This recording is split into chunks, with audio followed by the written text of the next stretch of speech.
Welcome back, horror fans, cinephiles, and Giallo enthusiasts. It's Tanner Leeser, your host for The King in Giallo. This is episode 20 of the Forgotten Giallo film series, 1971, Part 4. And I've got two gialli here I'd like to highlight. As always, thanks in no small part to Troy Howarth's book on Giallo cinema, So Deadly, So Perverse, 50 Years of Italian Giallo Films, Volume 1, 1963 to 1973. Like this video and subscribe to The King in Giallo. Click the notification bell icon so YouTube doesn't hide any of my new content from you. And if you enjoy what I do here, please consider subscribing to my Patreon. I have loads of exclusive content that can only be found there. On to the video. The next Giallo of 1971 is Questa libertà di avere, le ali bagnate, translated as The Freedom to Have Wet Wings, is an Italian production. The film is directed by Alessandro Santini, who also co-wrote the film along with Renato Polselli. Music is by Carlo Savina. The cast is made up of Mark Damon as Pierre, Rita Calderoni as Silvia, Franco Silva as Robin, Femi Benussi as Miriam, and Piero Mazzinghi as Arianino. The absurd plot follows the embittered failure of a writer, Pierre, who is living off of his wealthy lover. One day, he crosses paths with an old fling, Miriam, and the two hit it off and head back to her luxury pad in Villa Smeralda, all paid for by her lover, a successful publisher, Robin. When it doesn't seem feasible that they could convince Robin to publish one of Pierre's novels, Pierre decides to knock Miriam unconscious with sleeping pills, call up Robin, and state that Miriam is seriously ill. Then once the publisher arrives along with his physician Arianino, Pierre photographs Robin leaning over the young woman's body and threatens to publish the photos unless one of his novels is published. In the aftermath of this, a young hippie named Sylvia wanders the villa, having been left behind by her friends after they all engaged in an orgy. She offers bliss and sexual gratification to all those in the villa, but in truth, has her own agenda. Greed and jealousy abound before the blackmail triggers a series of murders. This movie is often brought up in regards to whether it is a giallo or not. Most people who posit this beyond its worth have admittedly not seen the film, having only read about it. It seems to stand that merely the final 10 minutes of the film are in truth giallo-like, and the whole film itself can hardly be stated to be a horror murder mystery. Most reviews for the film only highlight the sleaziest aspects found therein, such as the party scene involving a bunch of hippies, who show up and leave in the span of about 10 minutes. The film is considered a dud for Giallo fans seeking to complete viewings of every Giallo film, but regardless of this, Santini's film seems motivated by a desire by the director to emphasize artistic expression more than it does with a desire of making a profitable hit. The dialogue is dense and heavy and clearly meant to convey a message to the audience, albeit perhaps leaning too heavily into being pretentious. The first and final scenes of the film showcase Mark Damon's character working as a street performer, raising the question whether any of this was quote-unquote real, or was it just a story. Again, Santini seems to lay the symbolism on very thick, and not quite in the most artistic or compelling way.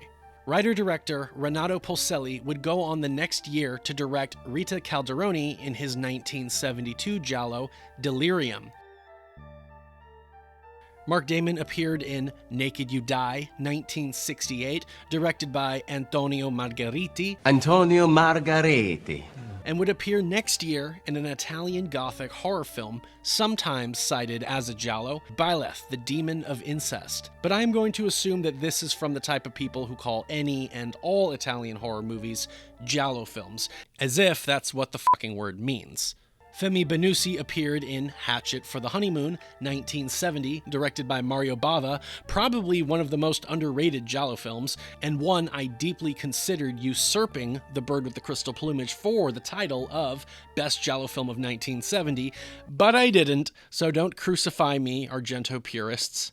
Benussi would appear in a few more giallo films over the years, including The Killer Must Kill Again, 1975, directed by Luigi Cozzi, and Strip Nude for Your Killer, also 1975, directed by Andrea Bianchi, which is one of the trashiest giallo films, even by giallo fan standards. Alessandro Santini, the director of the film, entered the world of cinema as a production manager in the late 1950s. This film is his first of 5 he would go on to direct in his career. He would end up working again with Femi Benusi and Rita Calderoni in Dolce Bella di Donna, 1978, a soft-core film. Santini's directing career ended in the 70s, and many details surrounding his life are hard to even come by. He died in 1993 at the age of 71.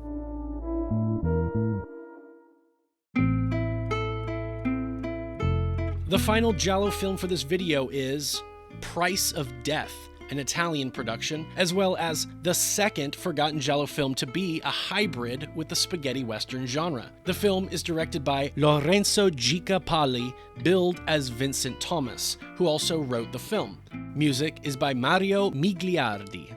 The cast is comprised of Gianni Garco as Mr. Silver, Klaus Kinski as Chester Conway, Geli Genka as Polly Winters, Franco Abbiana as Advocate Jeff Plummer, Luciano Catanacci, billed as Luciano Lorcas, as Sheriff Tom Stanton, and Luciano Pigozzi, billed as Alan Collins, as Doc Rosenthal. The plot follows the gunman, Silver, who early on in the film refuses to investigate the murder of a young Mexican girl at the behest of her parents, choosing instead to spend his days lounging in the sun with señoritas at the hacienda where he resides. However, after news of a saloon robbery leaves 4 citizens dead, and the scapegoat for the crime is the black sheep of the town, outlaw Chester Conway, who is put on trial in an apparent farce of court justice, Silver is asked by the defendant's lawyer, Jeff Plummer, and local prostitute Polly Winters to save the innocent man from the hangman's gallows and to bring the true killer to justice. The movie right away shows its hand in that it is trying to cater to both fans of the spaghetti western genre and the giallo thriller genre, as we witness a masked stranger murdering a young woman, filmed using subjective camera techniques. The plot manages to include a diary with secret information, which the killer is desperate to get a hold of, harkening back to Mario Bava's classic giallo, Blood and Blacklace, 1964. Despite the film pivoting between tones of being comedic and lighthearted to gloom-ridden and pessimistic, the film overall manages to combine the two irrelevant genres into one and satisfy fans of both. Some fans and cinephiles will try to lump this movie in with the Sartana series and the numerous sequels and spin-offs it spawned, mainly because of Gianni Garco starring in both, but this film doesn't try to even suggest that it could be in the same universe as Sartana.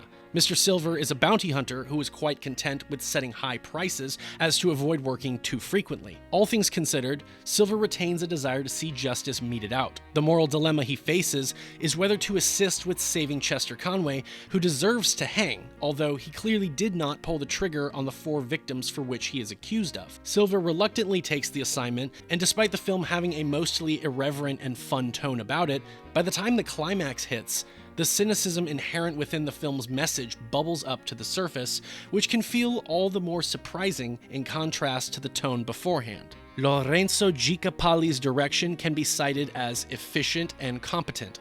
It's not as stylish as many fans of either genre come to expect from the classics therein, yet the pace is good and moves the plot forward, and the film doesn't waste your time and hits enough of the right elements we are hoping for.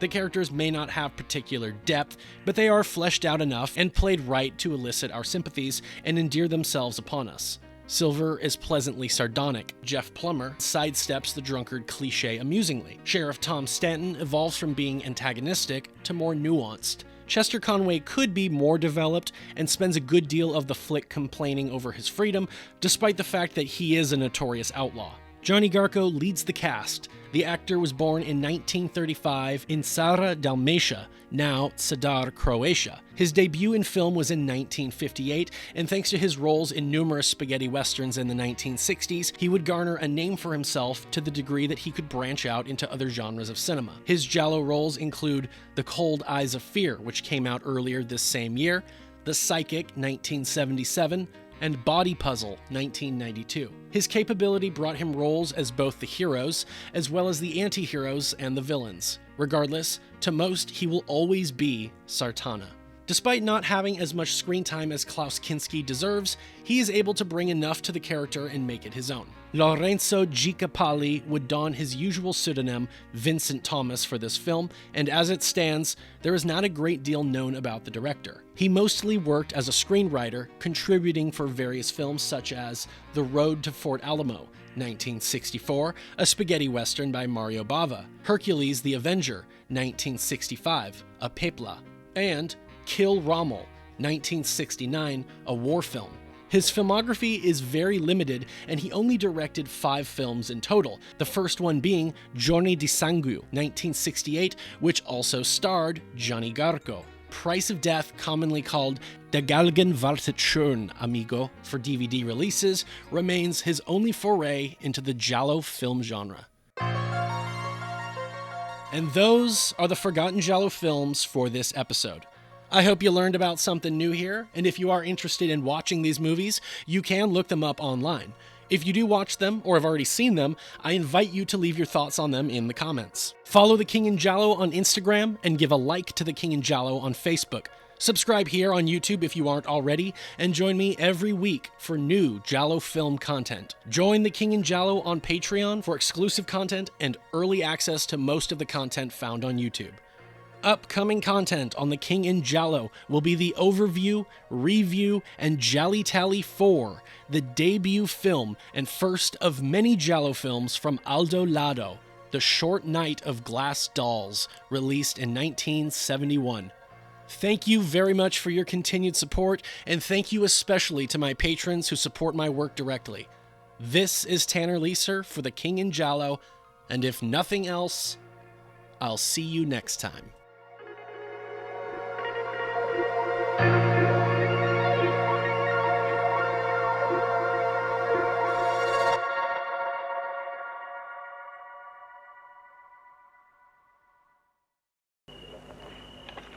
I'm afraid it's not possible, Sheriff. This man's dead. But he's still breathing. Well, that's just because he hasn't noticed it yet.